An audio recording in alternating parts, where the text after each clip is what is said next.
안녕하세요. 오늘 함께 나눌 작품은 미야자와 겐지의 대표작 은하철도의 밤입니다. 미야자와 겐지는 1896년 일본 이와테현에서 태어났습니다. 어린 시절에는 아버지가 운영하던 전당포 덕분에 비교적 넉넉한 환경에서 자랐지만 주변의 가난한 농민들을 보며 일찍부터 삶의 고통과 아픔을 가까이에서 경험했습니다.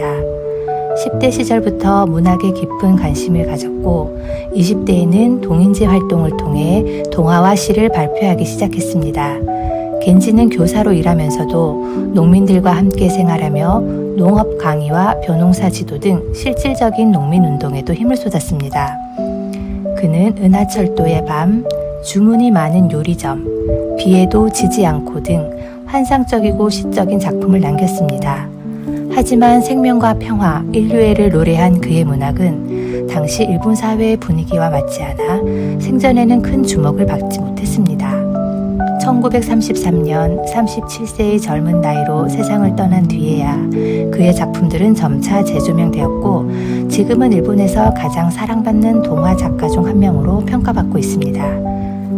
은하철도의 밤은 미야자와 겐지의 상상력이 집약된 대표작으로 환상적인 은하수를 배경으로 삶과 죽음, 행복과 이별에 대한 깊은 성찰을 담고 있습니다. 또한 이 작품은 유명 애니메이션 은하철도 999의 영감이 되기도 했습니다. 현실과 환상이 교차하는 미야자와 겐지의 세계, 그리고 그가 남긴 따뜻한 메시지를 오늘 이 오디오북을 통해 함께 느껴보시기 바랍니다. 이제 은하철도의 밤의 줄거리를 소개해 드리겠습니다. 한적한 시골 마을에 사는 소년 조반니는 병든 어머니를 돌보며 외롭게 살아갑니다. 학교에서도 친구들과 어울리지 못하고 유일한 친구인 캄파넬라와도 마음을 완전히 나누지 못하죠. 어느 날 마을에서는 은하축제가 열립니다. 조반니는 인쇄소에서 일을 마치고 집에 돌아와 어머니와 대화를 나누다 우유가 오지 않았다는 사실을 알게 됩니다. 우유를 받으러 나선 조반니는 친구들에게 놀림을 당하고 외로움에 휩싸여 언덕을 달려오릅니다. 이슬 맺힌 숲길에 따라 올라간 조반니는 앞에 신비로운 은하철도가 나타나고 정신을 차려보니 작은 열차에 올라타 있습니다. 그곳에서 캄파넬라와 만나 둘은 은하수 너머로 환상적인 여행을 떠나게 됩니다. 두 친구는 각양각색의 사람들과 만나고 여행 도중 마주치는 사람들은 생전에 사고로 세상을 떠난 사람들로 이 은하철도는 일종의 사후세계로 향하는 여정으로도 해석됩니다. 그들의 사연을 들으며 삶과 죽음, 행복과 이별에 대해 생각하게 됩니다. 여행의 끝에서 조반니는 캄파넬라와 이별을 맞이하게 되고 조반니는 현실로 돌아오지만 이 여행을 통해 진정한 행복과 사랑이 무엇인지 그리고 누군가를 위해 희생한다는 것의 의미를 깨닫게 됩니다. 다음으로는 제가 인상 깊게 읽은 부분을 낭독해 보겠습니다.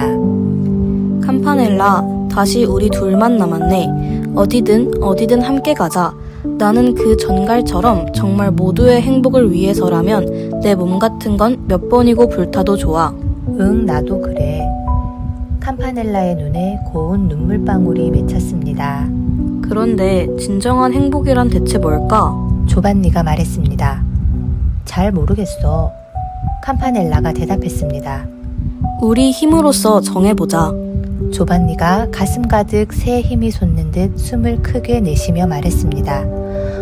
저기는 석탄자루야. 하늘의 구멍이지. 캄파넬라가 손가락을 조금 비끼듯이 은하수 한 지점을 가리켰습니다. 조반니는 그쪽을 보고 흠칫 놀랐습니다. 은하수 한가운데 커다랗고 시커먼 구멍이 뻥 뚫려 있는 것이었습니다.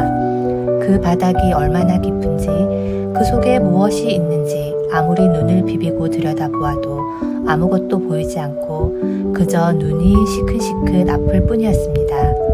조반니가 말했습니다.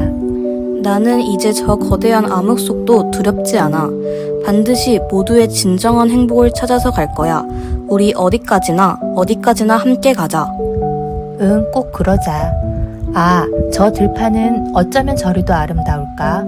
모두 모여있네. 저기가 분명 진정한 하늘나라일 거야. 저기 있는 저 사람은 우리 엄마야. 캄파넬라는 창밖에 손가락을 내밀며 눈물방울을 가리키며 소리쳤습니다. 조반니도 그쪽을 보았지만 그것은 희뿌옇게 흐려 보일 뿐 도무지 캄파넬라가 말한 대로는 보이지 않았습니다. 조반니는 무어라 설명할 수 없는 쓸쓸한 기분이 들어 멍하니 그쪽을 바라보는데 맞은편 강가에 전신주 2개가 마치 서로 팔짱을 낀 듯 밝은 가로대로 이어져 있었습니다. 캄파넬라, 우리 함께 가는 거야. 조반니가 이렇게 말하며 돌아보니 조금 전까지 캄파넬라가 앉아있던 자리에 캄파넬라의 모습은 보이지 않고 검은 벨벳만 반짝이고 있었습니다. 조반니는 총알처럼 벌떡 일어났습니다. 그리고는 아무에게도 들리지 않게 창밖으로 몸을 내밀고 힘껏 가슴을 두드리면서 소리치고 목이 찢어질 듯 울기 시작했습니다. 주변이 순식간에 깜깜해져 버린 느낌이었습니다. 조반니는 눈을 떴습니다. 언덕이 풀밭에서 지쳐 잠들었던 것입니다. 가슴은 여전히 이상하게 뜨겁고 뺨에는 차가운 눈물이 흐르고 있었습니다. 이 장면이 특히 인상 깊었던 이유는 캄파넬라와의 이별을 직접적으로 보여주는 장면이었기 때문입니다. 처음에는 캄파넬라가 왜 그 신비로운 기차에 함께 타고 있는지 알 수 없어 의문이 들었습니다. 그러나 기차 여행이 이어지면서 조반니와 캄파넬라는 다양한 승객들을 만나게 되고 그들이 이미 이 세상 사람이 아닌 죽음에 가까운 존재임을 점차 깨닫게 됩니다. 그 과정에서 조반니는 캄파넬라 역시 자신과는 다른 세계로 떠나야 한다는 사실을 받아들이게 되고 이별의 슬픔과 여운이 절정에 이릅니다. 동시에 조반니가 여행 내내 진정한 행복에 대해 고민하는 모습 역시 깊은 인상을 남겼습니다. 조반니는 여행을 통해 진정한 행복이란 혼자만의 것이 아니라 모두가 함께 행복해야 비로소 완성된다는 깨달음을 얻게 됩니다. 앞으로 남을 위해 살아가겠다고 다짐하며 개인의 슬픔을 넘어선 성장을 보여줍니다. 삶과 죽음의 경계는 분명하지만 이 작품은 그 사이 어딘가 존재할지도 모르는 타계라는 공간을 상상하게 합니다. 작품 속 에피소드들을 따라가다 보면 현실과 맞닿은 감정들이 자연스럽게 떠오르며 잔잔한 위로를 전해줍니다.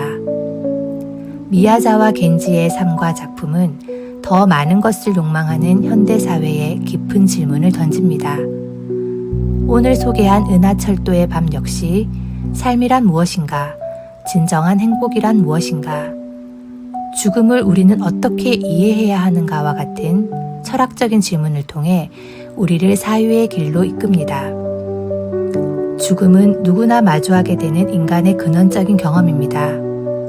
저는 이 작품을 통해 공간과 위로를 넘어 삶과 죽음, 그리고 그 사이의 공간에 대해 함께 생각해보고 싶어 이 작품을 선택했습니다.